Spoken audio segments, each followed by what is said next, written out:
So we can take a look at the emotional signature from the point of view of the upsets that we receive, on a daily basis, and things that are brought to us in that way. We can take a look at the emotional signature from the point of view of the way we relate to our family, and these are going to enable us to work with specific attributes. And you don't have to know what it means or understand the attribute. Just meet it at the point of the emotional signature. It's always the same way of digestion. Right? The process of digestion is the same. The thing is just recognizing it's an emotional signature. Right? Anything that causes us discomfort in our experience, that brings into our, especially emotional discomfort, where we're being upset, is a memory, is an emotional signature. It's something we're bringing into the moment that's unresolved from the past. And you can show yourself that to be true, because when you sit and be with it without condition and allow it to come to a point of resolution, you will see that very thing no longer triggers you in any way, and it actually just goes off the radar screen, right? So the next level of the work is is the one that we all get to face at some point, which is the direct intimacy with another human being, right? And it's a very challenging part of the work, because all of this is about dismantling. It's about dismantling. So I'm going to dismantle the relationship with my artificial self that I made up. I'm going to dismantle the relationship that I have with my family, right? And even when you're doing that family work, someone came to me and said, well, I don't have a brother. Work with how it is for you. Don't try and figure out how to make it work a certain way. Work with what you're given. You know what's required because it happens. That's the definition of what's required. It happens, right? And so work with what's required. It'll be given to you. In your family, there will be certain reflections that need. Some people work more on one attribute than another, right? Some people don't have a problem with the guidance system, but they have a problem with the nurturing system. Some people don't have such a problem with emotional body stuff, and but they're still not really accepting their life. Whatever it is, you don't have to even understand and this, because you can get lost in the mental body realm. We're using the mental body to get you to go to the point of the emotional signature and be with it without condition, taking all the excuses away for doing the work. Right? So, by the time we're 7 years old, our definition of what love is fully installed. It's fully installed. And what love is will be a certain resonance, a certain feeling. It's installed as a feeling, right?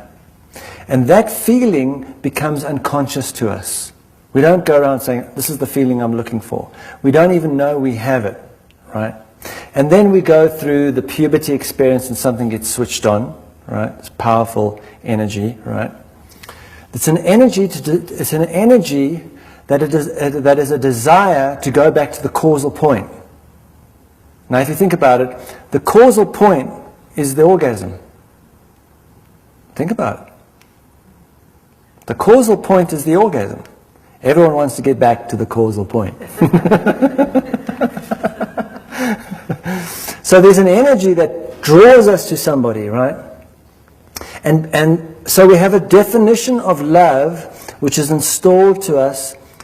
When a child opens itself to this world, whatever impacts it emotionally, whatever the felt impact during that experience of the first 7 years, becomes the definition of love.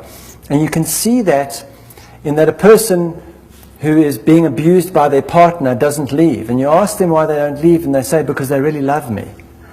Right? And you can go and have an intervention and take them to a safe house. Right? And then you keep them there and keep them safe. But if you turn your back and walk away, they'll go straight back into the arms of someone who will abuse them. Because the definition of love for that person is the feeling that comes up when they get abused. It's not necessarily the abuse, but the feeling that arises as a consequence of the abuse.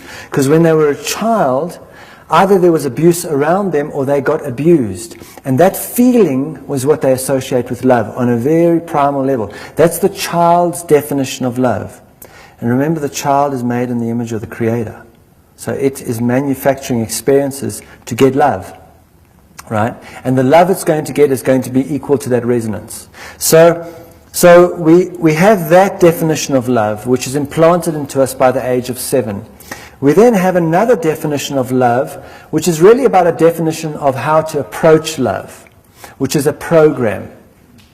And this program is that when I meet the person that most reflects my stuff, right, I will start to intimidate them, right? Which is, we also call it dating, but a better word is intimidating, right? I will start to intimidate that person, and because I want that person around, because I know that they are going to fulfill my needs and wants. I see that reflection. I see that, right? And so we come together, and that's love, you know. So when you fulfill my needs and wants, I think that's love. Oh, it feels so good. You're just listening to me? No one ever did before. I love you, right? So we get drawn to somebody, and the moment that attraction happens, we actually enter a program. It's like a robotic program. And we're trained from this from young. Like girls are trained that marriage is a destination, right? Marriage and breeding is a destination. Like a little girl, she's unhappy, give her a doll. This is your baby, you're practicing, right? One day you're going to grow up and pop these things out. So get with the program, right?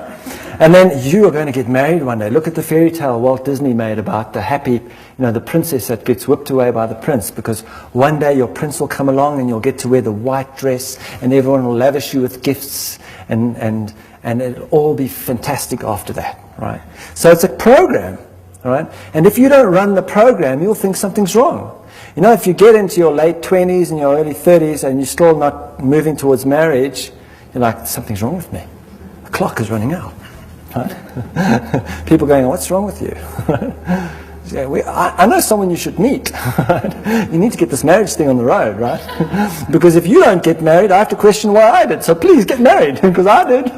Right? So the moment we get married, what we do is we meet this person, we're attracted to them, we get married, and then we dive into the same bed and we go to sleep together. We don't wake up together, we go to sleep together. It's a big difference, right?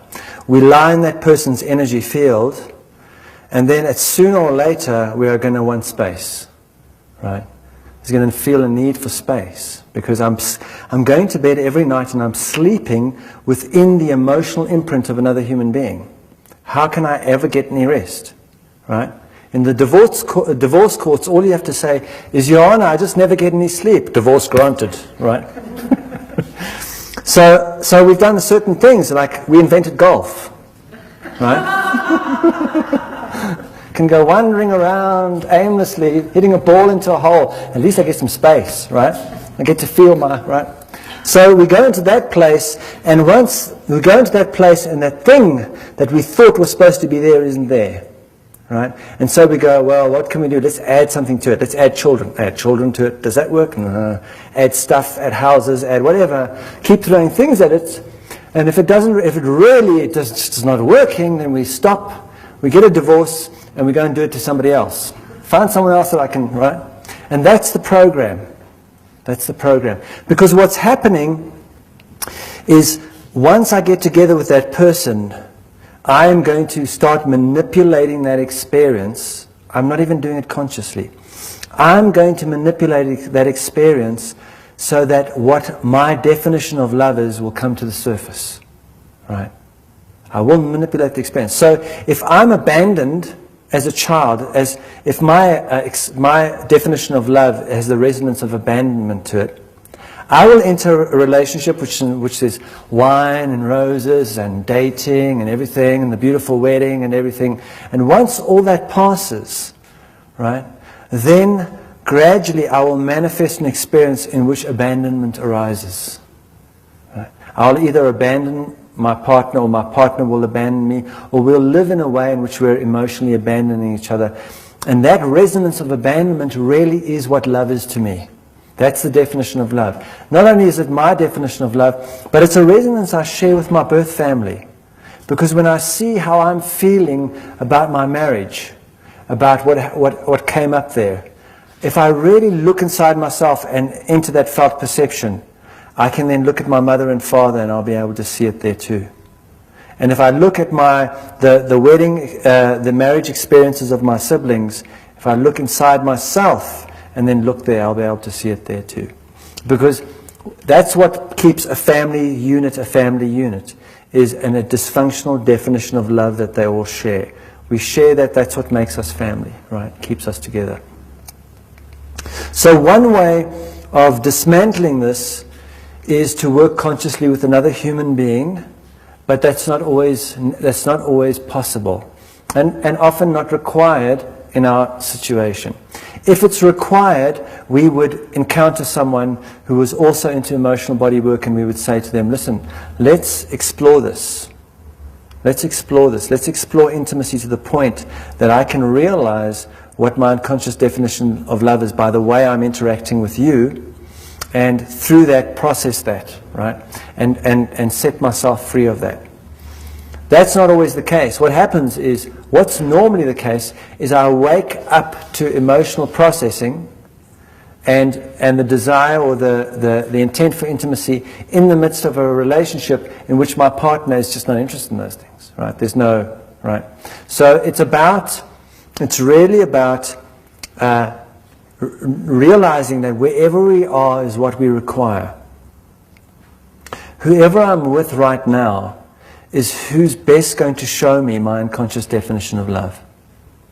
Whoever I'm with right now is the clearest mirror of this. It's not about fiddling with them or reasoning with them, especially if they are not alchemists, right? Often an alchemist is married to someone who's not an alchemist and is in that situation. Well, that's the situation. That's what's required. And the thing then is to bring up the resonance of what is going on in that. If you look at your companion, so it's very simple. Just if you're in a relationship now, right, and you bring an awareness of your companion up, and what's the emotional signature? What's the feeling? Right? What's that?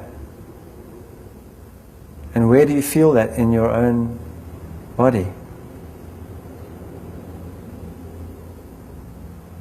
That's the resonance that stands between you and intimacy, real intimacy.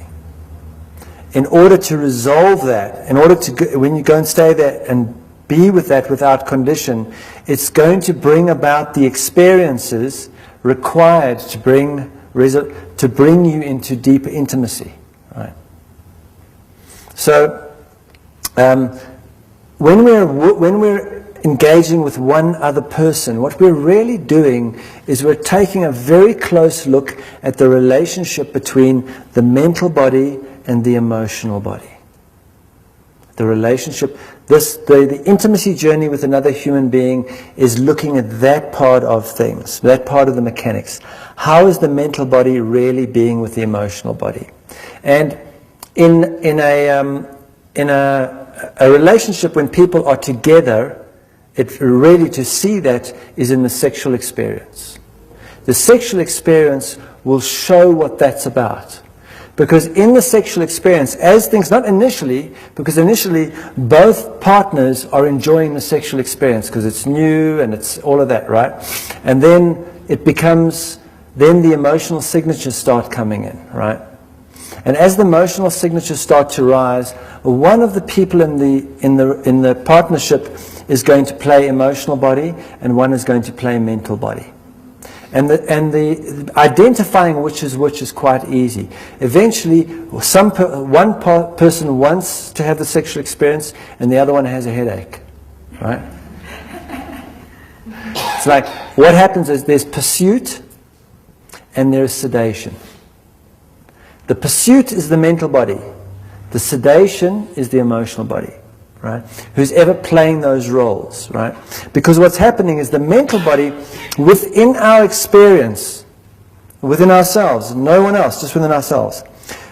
When I haven't integrated my emotional imprinting, My mental body is God. It's taken over as God.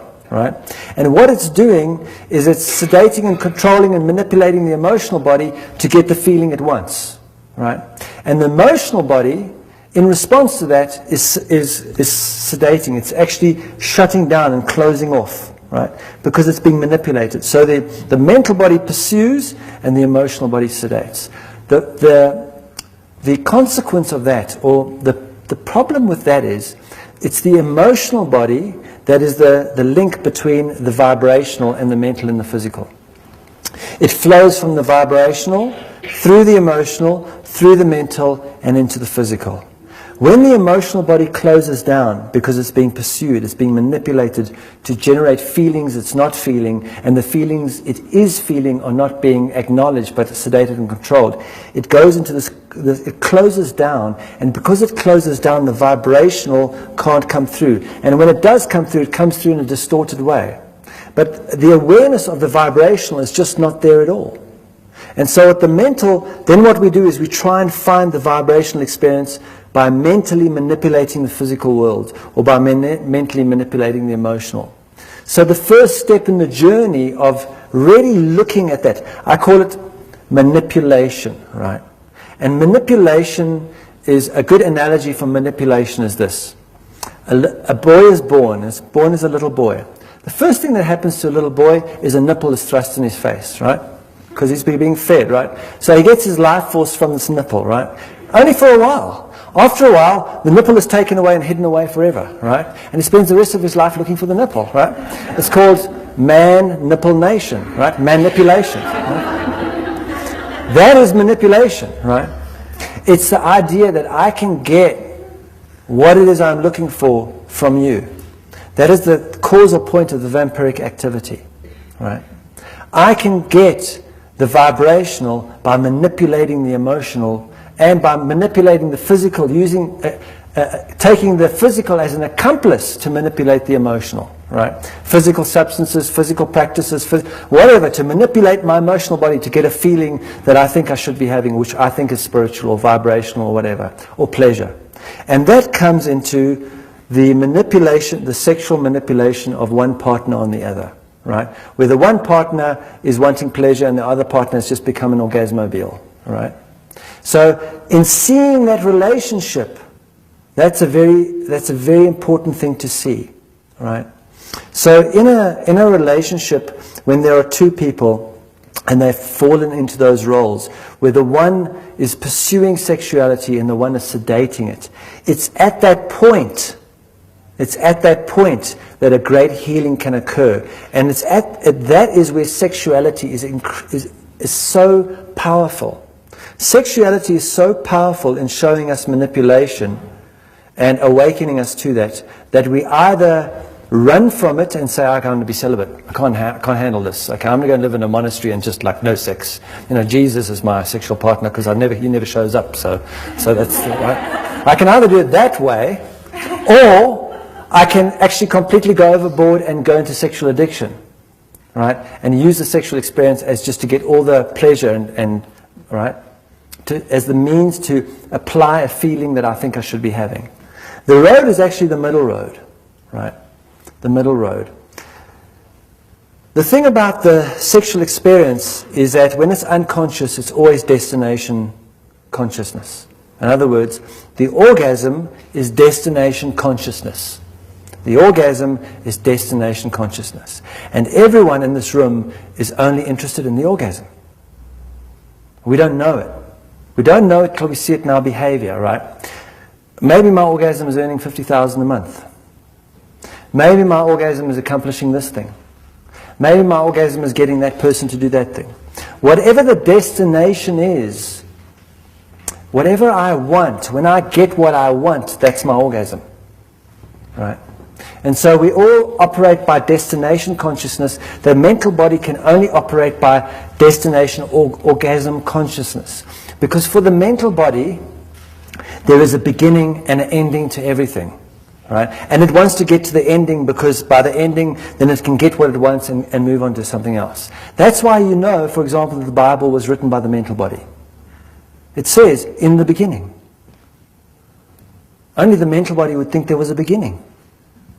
Right? And at the end of it, it says, this is the end of the world, right? The end, the revelation, the end. Only the mental body is going to have something that has a beginning and an ending to it, right? So it's a mental body's version of what God is, right? So the thing to see that is, in the sexual experience, for example, in the relationship, it's important to identify, and this is when you're working consciously with someone. If you're not working consciously with someone, they would find this type of work absolutely offensive, right? Because whoever is sexually pursuing another in that relationship, that person has to relinquish the orgasm. You don't get to have an orgasm anymore. You agree? I'm not going to have an orgasm anymore. And for mostly the pursuer is the male, because the mental body is the pursuer. And when a male stops having an orgasm or puts the orgasm aside, the big question will come up. Well, if I can't have an orgasm, then why the hell am I doing this? Right? Which shows the destination consciousness. Right? Also, whoever's pursuing then puts aside the luxury of initiating sexuality. Right? In other words, what is being put forward here is that the emotional body is going to be free of pursuit. Right? It's going to be set free of being pursued and being an orgasmobile for the mental body. And when that happens to the emotional body will then, when it's not being pursued, it will start to see where it's sedating things, where it's shutting off, just instinctively, right? And once it stops doing that, that's only when it begins to open, like a flower. And when it opens, the vibrational comes rushing through and blesses the mental and blesses the physical. And then the mental realizes it wasn't God after all, that there actually is the vibrational, right? So in working intimately with another human being, it's really about getting to the core of manipulation, getting to the core of what manipulation is. Because what's really happening in the world is that we say, you know what, love is everything, God is love. What the hell does this mean, right? What it really is everything is the vibrational. Everything is the vibrational. And the vibrational moves through the emotional. And according to the dysfunctional imprints in the emotional body, it then comes out the other side in a distorted form. So the vibration of peace comes through, goes through the distortion of anger in the emotional body, and comes out as angry thinking and angry behavior in the world. It's actually still peace. It's just been distorted into, it's still the vibrational, right? So what happens is, we're in a situation, all of us on this planet, where love repeatedly comes to us. And so it comes to us, and it comes to us and says, can you set me free? Can you set me free? Can you be the one person to set me free? And we say, sure, as long as you agree to these conditions, that you may get married to me, and you sign up and you do this and you do that in place. In other words, we put it in a box.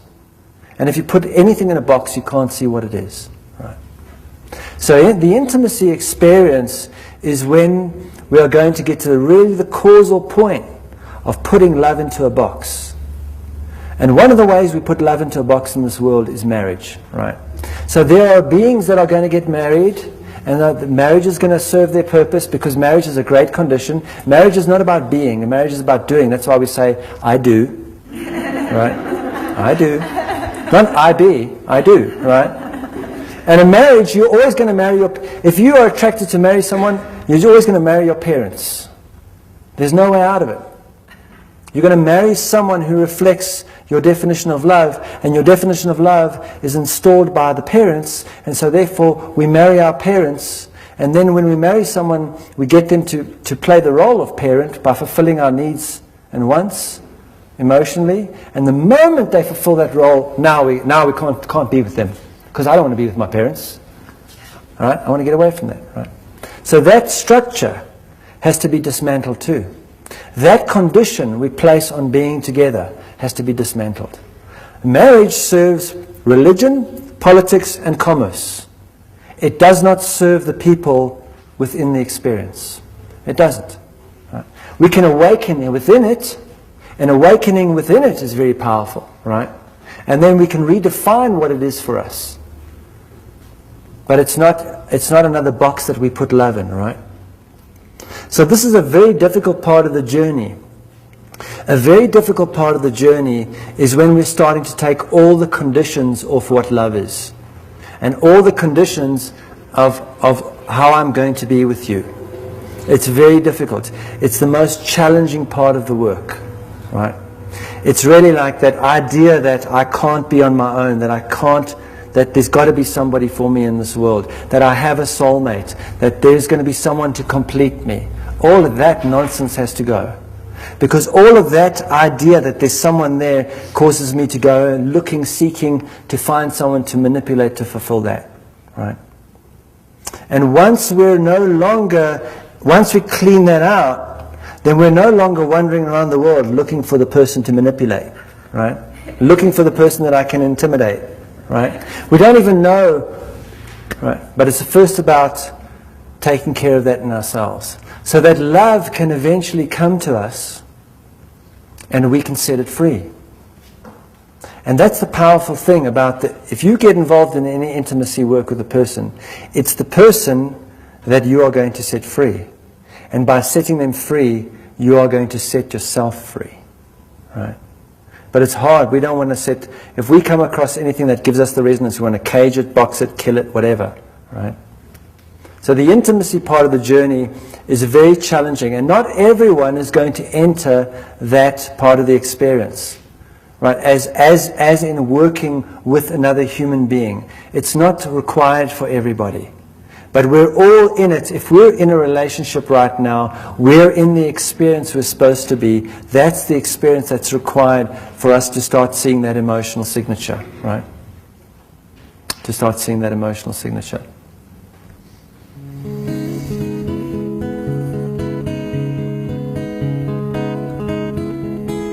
So let's take just 5-10 minutes out, and then we're going to come back and we're going to enter questions and answers and see where that takes us. Right.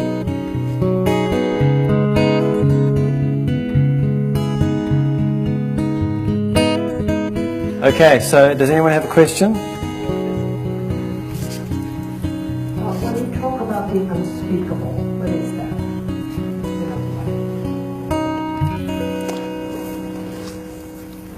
Actually, you can keep that. When I speak about the unspeakable, that's a paradox in itself.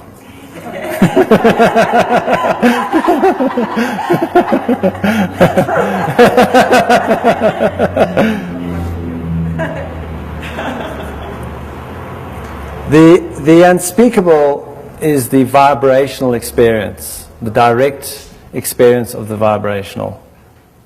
And there's a resonance. Truth has a resonance to it. It's an experience. It's also going along the pathway of awareness. So truth has a resonance. So initially it's an experience, which has no words and concepts, and it's a direct experience. And then if we go into the emotional realm, then what we do is we have a way of communicating it through parable or analogy or metaphor, right? So I can say, God is like, having an experience of God is like when the drop falls back in the ocean. You're not really saying anything. You're not really, because to have that experience can't be explained. There is no vocabulary for it. So the language of symbol and metaphor is the kind of emotional language. And then that's close to the truth. So for example, a person like Jesus spoke in parable, because the nature of parable is, if I use parable, you can meet that where you are. You can meet that where you are. If I say, God is like a drop falling into the ocean, you will each have your own way of encountering with that. It won't require you to think, to study. You can encounter with that on an emotional level, even if you don't realize you're doing that.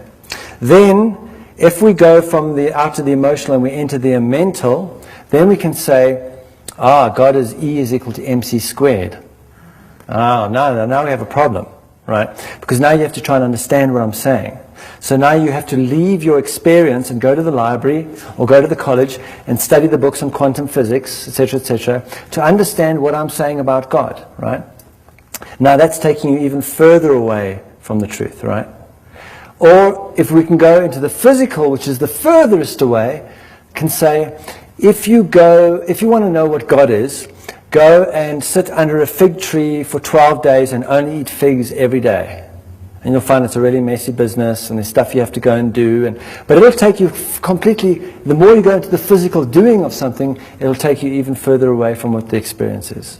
So we first have physical activities to try and find the truth and all our practices and everything. And then we go into mental understandings and, sit around discussing what is God and all of the stuff. The thing is, it's pointless discussing what God is. The only thing of value is to invite someone into their own experience of that.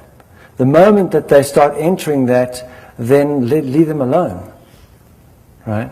But to sit and discuss God, like let's talk about God, it's pointless. Let's talk about what I am. It's pointless. Because what we are, what God is, and even where we are is the vibrational. The vibrational is the answer to those three questions. But to encounter that experientially and have a direct experience, when someone does, there is no words for it. There's none, right? And then we start with images and symbols, and then we do words, and then we do physical practices. Each one is taking us further away from the truth. And that's what I'm saying about the story is never true. Although it can be true to us if we're in the mental realm, the story itself is never true. Because underlying the story is an emotional signature, and that emotional signature is true for this moment, but when I integrate it, I'll realize even that emotional signature wasn't true, because underlying that there is peace and love that wasn't distorted. Once that distortion is removed, all we enter is peace and love. All there is love, the vibrational. Our encounter with it is according to how it's distorted through our emotional body. Yeah, you can't talk about the vibrational. That's kind of partly why this is my last presentation. Because while you talk about it, like even in my own journey, whenever I'm standing here explaining it, I'm depriving myself of fully entering it. Right? It's a separation that takes place. It's like, God's really cool, right? God's really humble. God allows me to explain God to God as long as I'm trying to figure things out. But as soon as I figured it out, God just wants to be entertained. Right? And so this trying to explain, get into what you love. What is your fascination? Dive into your joy and just immerse yourself in that. And what is the vibrational will be on, the answer will come. And how you personally interact with that will be different to how I or anyone else does. You'll have your own personal way of relating to that, relationship with that. You have your own personal relationship with it. To say this is the vibrational, this is what it looks like, this is what it feels like, that is what it's definitely not. All right. So that's the thing is, first of all, we have a very physical encounter with the world. Usually we're going through some sort of physical discomfort. This kind of wakes us up. And then we try and understand what's happening. We go through the mental. And then we realize that underneath it is the feeling. So we go into the feeling, those blocked feelings, and we block those energetic circumstances. And as they open up, then there's the revelation. The revelation is what comes through the vibrational. And it's almost, it castrates it to put it into words, in a way. It causes it to become impotent. And it's useful though, it's useful, like this is useful to invite, all we're doing here, all I'm up to here since yesterday is inviting you to accept your life as valid. That's it. That's it. The moment you accept your life to be the truth, it's game over. Game over. No more searching, no more thinking, no more asking anyone else what's going on. Right? But because we're so indoctrinated into believing that the spiritual experience is other than this, you've got to break that hypnosis. This is it. right? And one of the biggest cons ever played on us, that we've ever played on ourselves, is the word afterlife. There is no afterlife. There is no life after life. There is just life. And this is it. And so most of us are saying, well, I'm married to this person and it kind of sucks, but eventually we'll die and I will not be with that person anymore. So I'm living for my afterlife. Or I'm in this job and it's really hard, but eventually I'll get too old to work and I'll die and there'll be an afterlife. And so I'm waiting for my afterlife so that I can really live. But there is no afterlife. There isn't an afterlife. An afterlife is a delusion. Even a person who transitions out of this experience that we're having and enters a different one isn't in an afterlife. They're still in their life. Death is only visible to us, right? You've seen other people die. Other people around you have died and disappeared. But they themselves, when they die, they don't know they've died. They don't have a death experience. Death is only something we see happening to other people. We've never died. There is no, you don't have a memory of dying. There's no memory of not being alive. There's no such memory that exists. Right?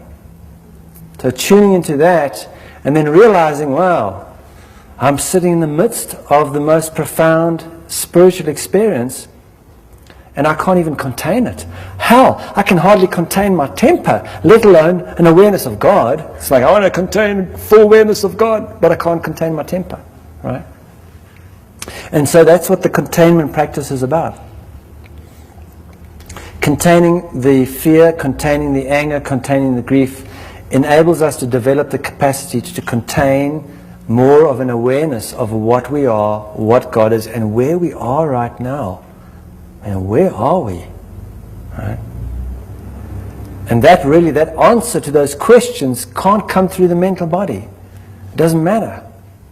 It doesn't matter how much we read What is Enlightenment magazine. It's not going to answer it. It's not. Because the answer is a direct experience and it begins through felt perception. We can feel it. You can feel that you've always been alive. Mental body can't get it. No, I'm 46 years old. I've only been here 46, so, and maybe there's reincarnation. And no, Jesus was smart. You know, when he came back from India, he didn't teach reincarnation. He realized how lazy it makes people. Like, I'm not going to do it now. I'll just wait till my next life. Jesus said, I'm going to teach people that stuff, right? He'll just go like, I'll just do the as you sow, so shall you reap. But we'll not go any deeper than that. Right? Because the idea of an afterlife is escapist. Just this one. Like really show up in this one. This one is the portal to everything. And that's the most profound thing is we are portals. And everyone is, we're watching like science fiction movies where they open the portal and people step through and all that. That's amazing. It's groovy, but there's no more power, nothing close as astounding as what we are. A portal. A portal that has a pathway through it. That you can go from the vibrational through the emotional, mental, and into the physical. And while you're standing in the midst of the physical, you can reopen your awareness to the vibrational. And that is what is required now. Because the vibrational is the causal point of everything. It really does know no order of difficulty if we allow it to be the causal point. And the hope of this world is in a human being standing where they are in their lives and opening their portal to the vibrational. To be in the world but not of it. To directly have that pathway open into the vibrational. Right? That's the alternative energy source we're looking for. Right. That's it right there. Open the portal. Right. And all it's required is the emotional body. That's why when I say the emotional imprinting of our first 7 years is deliberate. It's deliberate. It's not very pleasant if we're in victim mentality and blaming the world. And in that, if we're in the lower chakras. But once we move ourselves up and we start processing it, we'll see it's deliberate because whatever happened to us in the first 7 years of this life experience, whatever happened contains everything that's required for us to open the portal. It contains everything that's required for us to open the portal. It's already given. It's already there. Right? It's already given. It's just a matter if we want to respond to it or we want to spit it out. So I have no idea what the question was, but... Another question?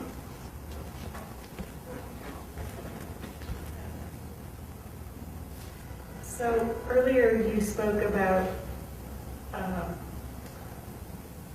our ability to relate, or we learn about ourselves through our father, our mother, our sister, and our brother. Do our children send us mirrored messages, or what? Always. Do we pick up from that? Yeah, what we don't like and try and change about our children is what we haven't dealt with in ourselves. So we just put them on Ritalin and so, our children, especially when you get into emotional work, emotional processing work, your children are really going to play along. They're going to go, oh yeah, now they're paying attention. Let's show them what's really going on with them. Right? Our children will reflect that. And that's why the intimacy journey is such an important one for those who are going to enter it consciously, is when two people come together, right, they are the portal through which how love is brought into the world. They are the portal for love into the world, right? Your lover is the one that shows you what love is, not the one that satisfies your pleasures. And so the lover comes together with the lover to show what love is.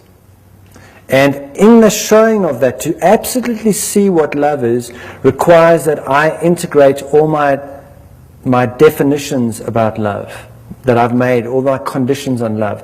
I have to resolve those, which is very painful work. It's very difficult. That bottom of the barrel stuff is very difficult. But once two people have accomplished that, then when they have a child, they no longer imprint that child, right?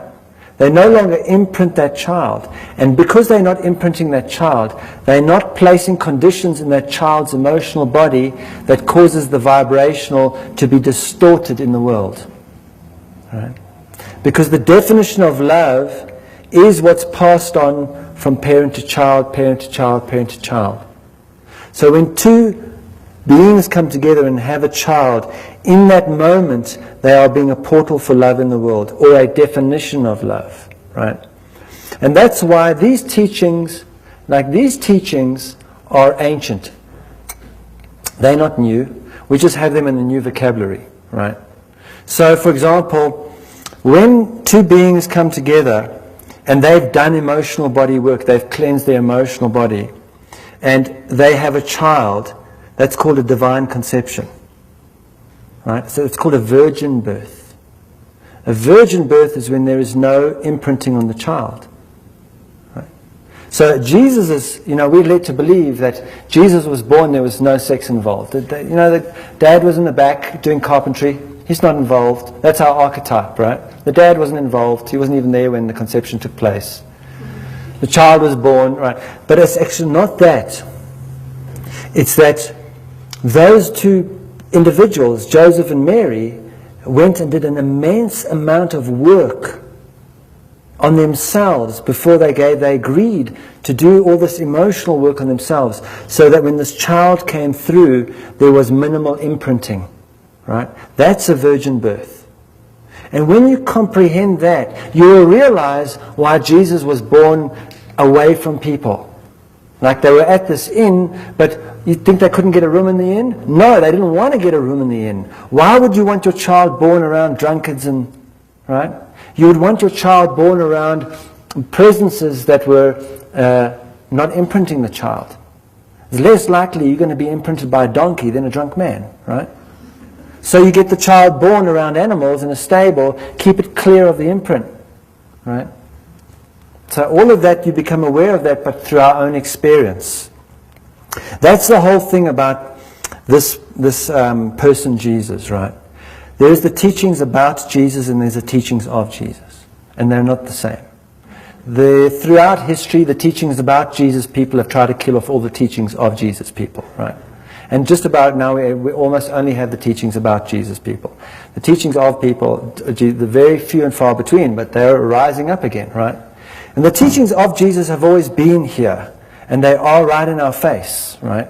So we can show that. For example, let's reframe that, because at the beginning yesterday I was talking about the state of hypnosis, the state of blindness and deafness. And it's not a blindness and deafness that we're used to, because we think of blindness and deafness according to being physically blind and audibly deaf. But actually it's a blindness and deafness because our real eyes are shut down, right? So we had this example about the boss, right? The boss at work, going in and getting upset by the boss. We looked at all that today. So let's now take a look at the last few moments of Jesus' life and see that the teaching was already given, right? In the garden, from the moment Jesus gets a kiss on the cheek, right? That is, we call it the moment of betrayal, right? When I come to work and my boss looks at me in a certain way and I get triggered, whenever you get upset, take a look. What's happening? What's happening is you've been betrayed. It's the kiss on the cheek. Because what's upsetting me is this person that I've created and manufactured to please you is not, you're betraying that, but you're not acknowledging that person, right? You're not seeing and gaining and approving of that person that I made up, right? And I feel that person has been betrayed, right? So after we get betrayed, after we get upset, we get taken before Pontius Pilate, the judge, right? And Pontius Pilate asks a very important question, right? So Pontius Pilate will say, "Are you who they say you are? Are you who they say you are? Are you the person you created out of your emotional imprint so that you felt safe and appreciated in this world? Are you really that person? Because if you're not who they say you are, in other words, if you're not the person that the world has been interacting with, that you've made up to interact with the world, then you have to die. But if you are that person, I'll let you go." Right? So that's what's happened. To Jesus, are you the king of the Jews? No. That's what other people say. That's not what I am. So he's not going to defend that, right? And because he doesn't admit to that, he has to die. If you're not that person, you must die. So in Jesus' experience, he gets sentenced to death.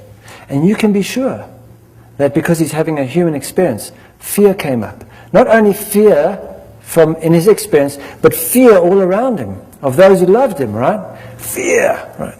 Did he say, "Hang on a moment, no, that was Judas. It wasn't me, it was Judas," right? Or, "No, actually I am the king of the Jews, so if you just let me off, I'll leave and go and behave myself somewhere else," right? There was none of that. He didn't portray any fear because he had to contain the fear, because the fear is nutrition. It's an emotional nutrition. And then after that, he takes the walk up to the crucifixion. Along that walk, people spit on him, throw things at him, shout at him, swear at him, right? Place yourself on such a walk. How would you feel if people treated you that way? You would be enraged. You would be enraged. Was there any anger? No, he never showed any anger. Why? Contained it. Be without condition. The whole teaching of Jesus, of everything that he ever went through, that was ever recorded, is about being without condition. Being without condition. Here's the teachings, right? And so as he arrives at the crucifixion, who's there?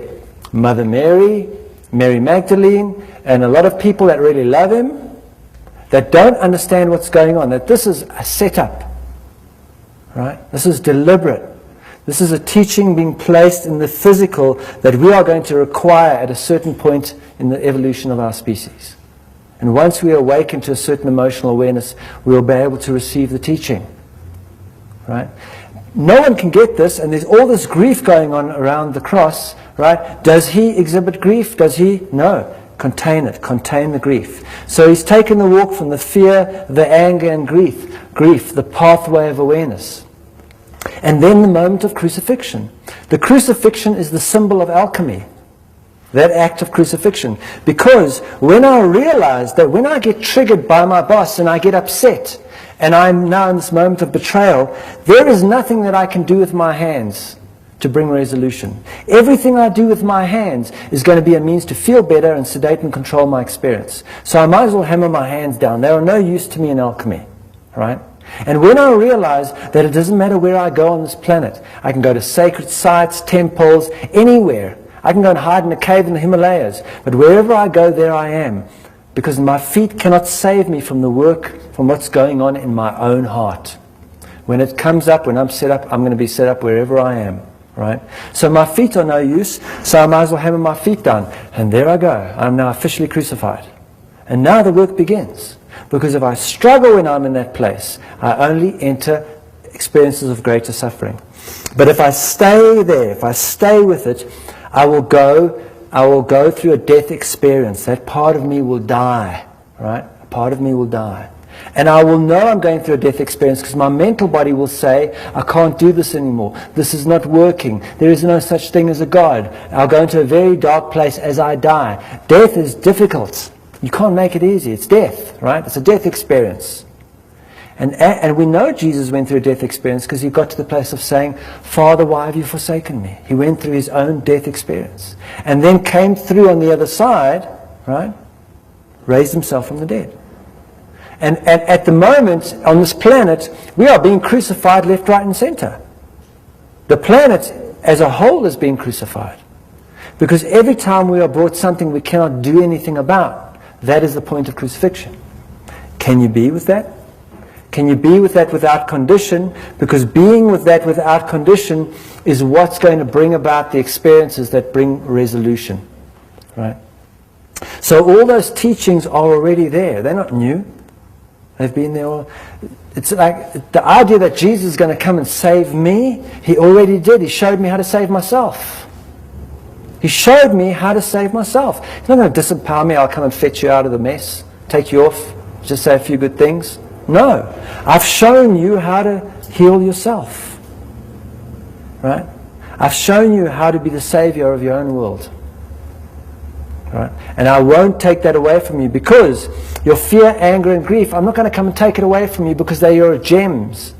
It's what your fear, anger, and grief is what enables you to develop the capacity to perceive the vibrational while you're in the physical, to be in the world and not of it. Right? So if someone had come to me 15 years ago and taken my neurological disorder away and laid their hands on me, hey, hallelujah, brother, here, let me take that away. Shooks. Right, wow. Imagine. No book, no insights, no. My entire journey would have been robbed, taken from me, because someone fixed me. Right? So it's not about being fixed. What we're given is what we require, not only to awaken to the vibrational, but to bring forth the gifts that come from it.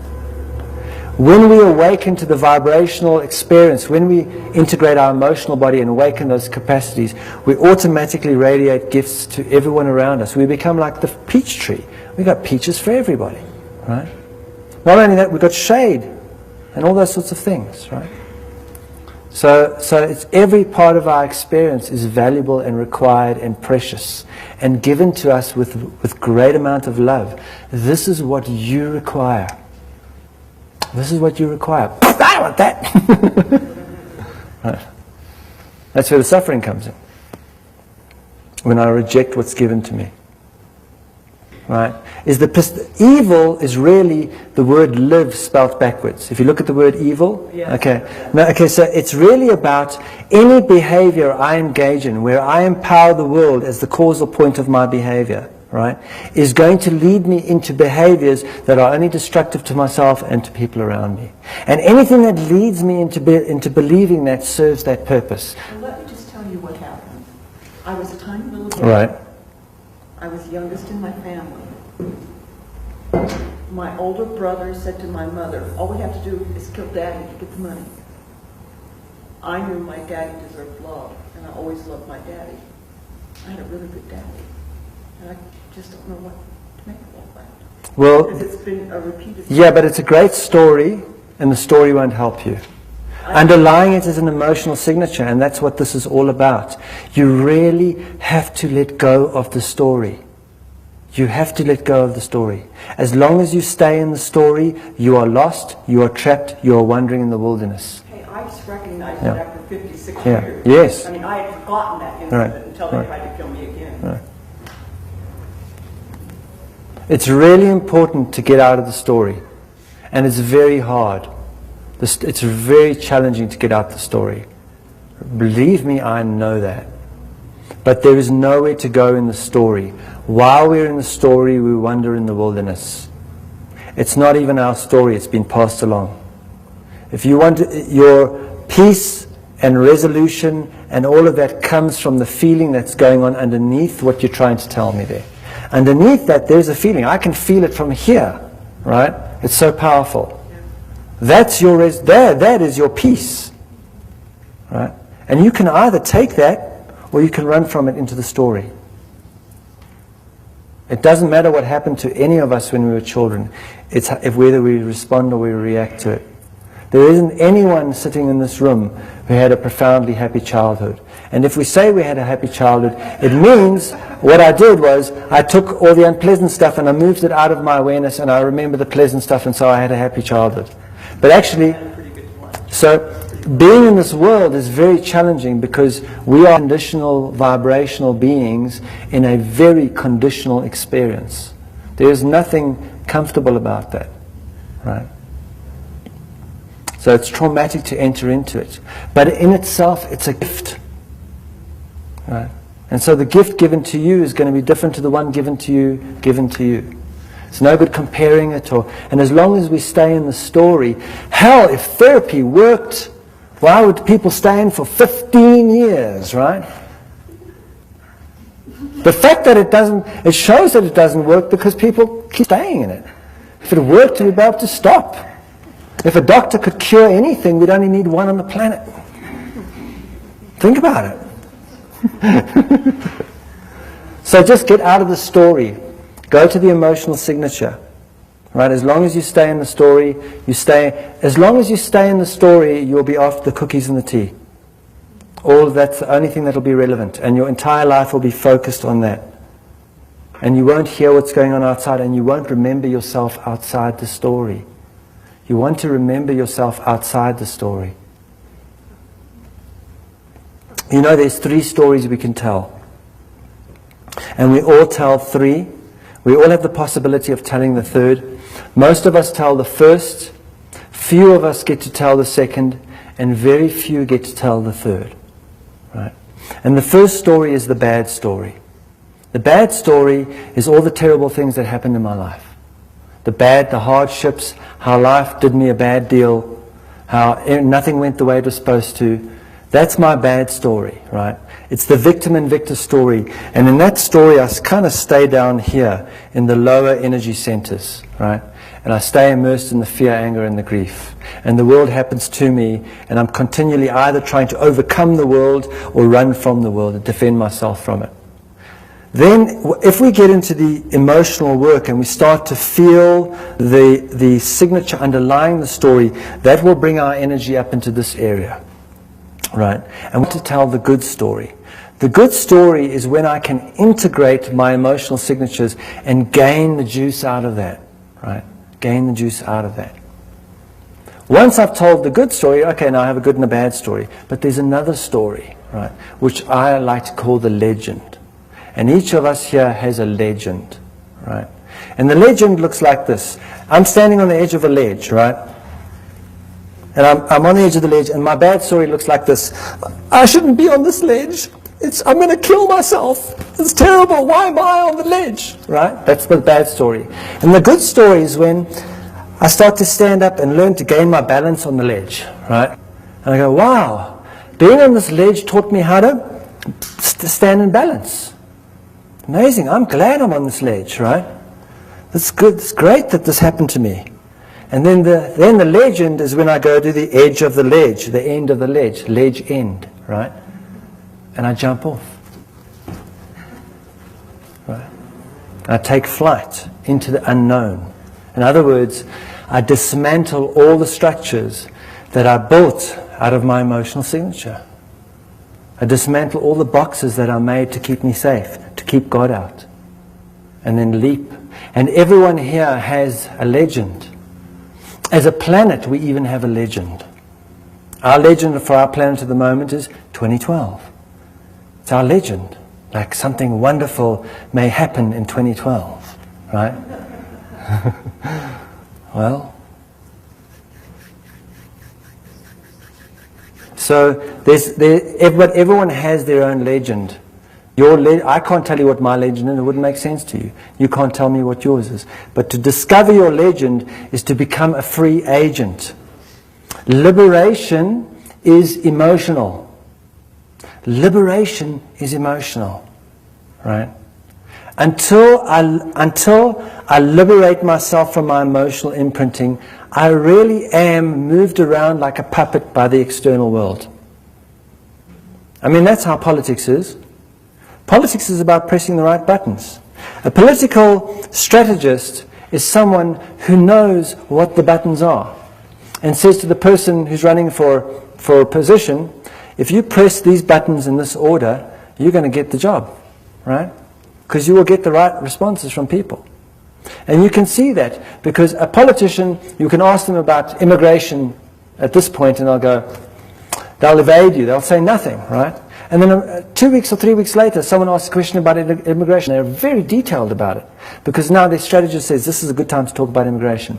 That'll press the right buttons. And it's about pressing the right buttons. Whoever presses the right buttons will get in, right? The right fears, the right angers, the right hopes, right, will get in. It's like playing a song, bang, bing, bang, bang. And we do that to each other when we're in a relationship with each other. Right? We press each other's buttons. We know the buttons.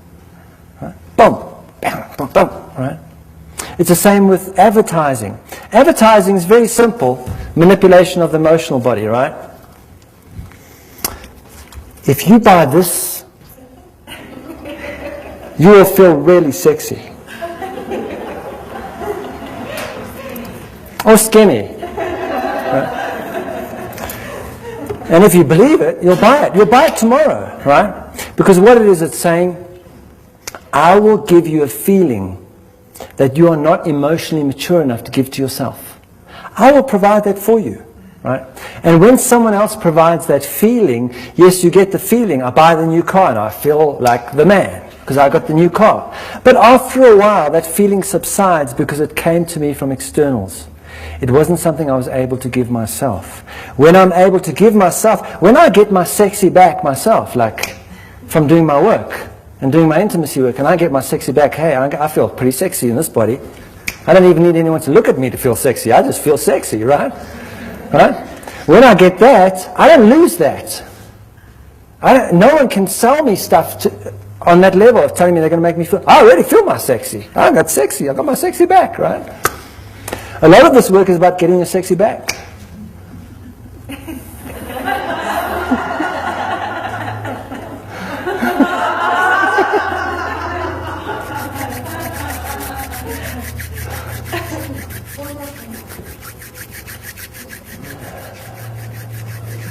Any more questions?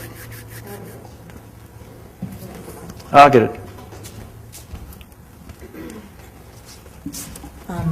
On your website, you have an article, Here Comes the Sun. Do you still have that same view, or has it changed? Or do you wish to address that at this time?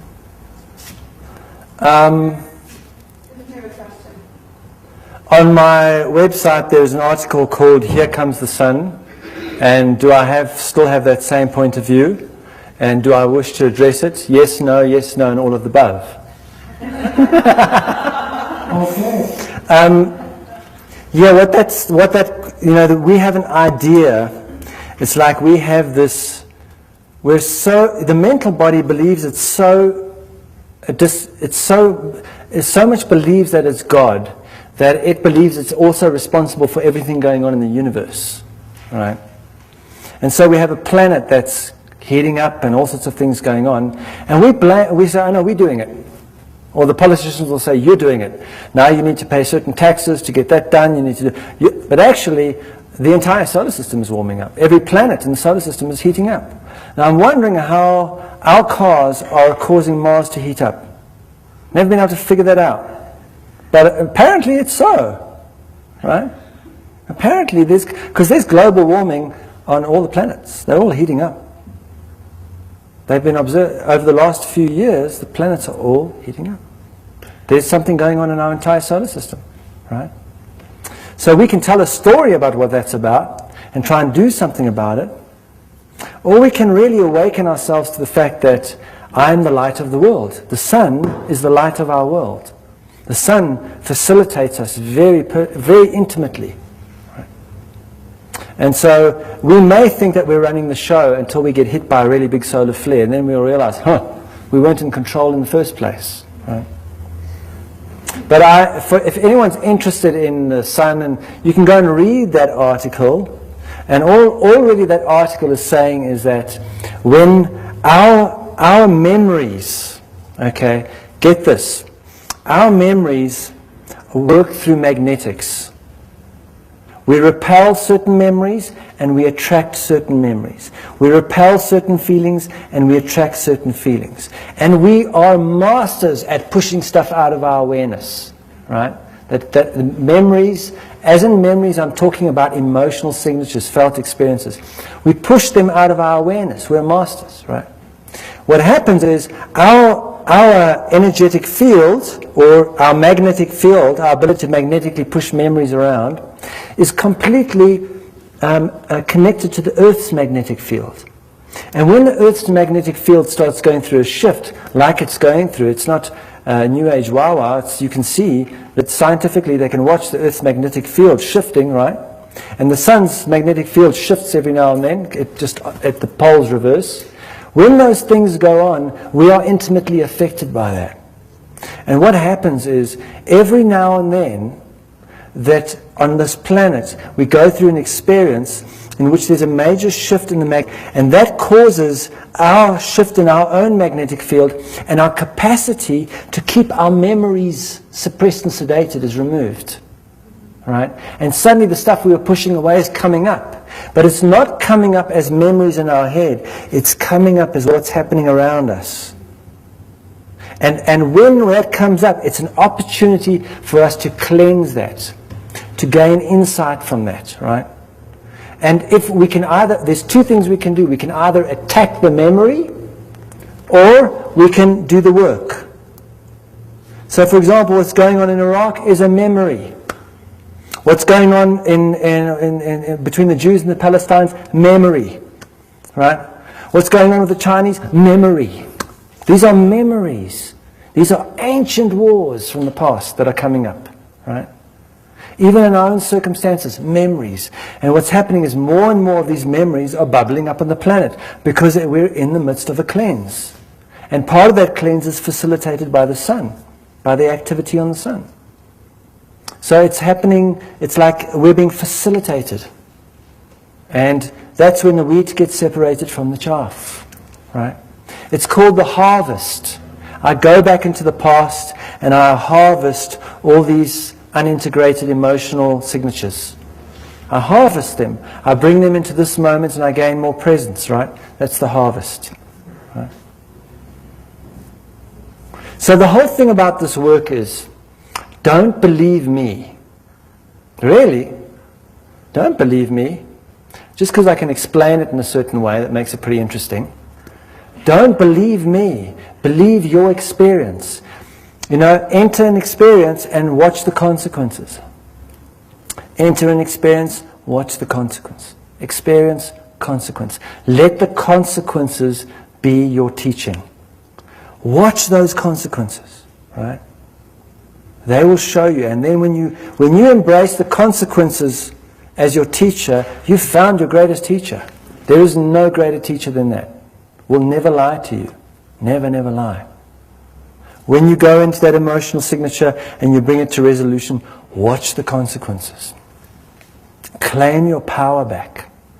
That's your power. Absolute power. Right?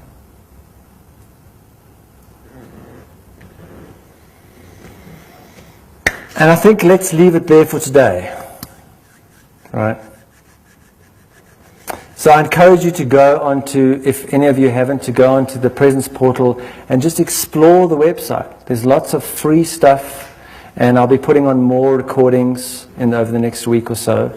And some of this, what we're doing here, will be popped onto YouTube at some point.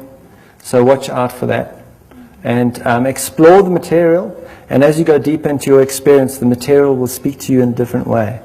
But it always go into your experience. Remember, the most important teaching is your experience is valid. It's valid.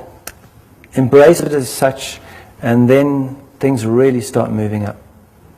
All right. So thank you very much for coming. Appreciate it.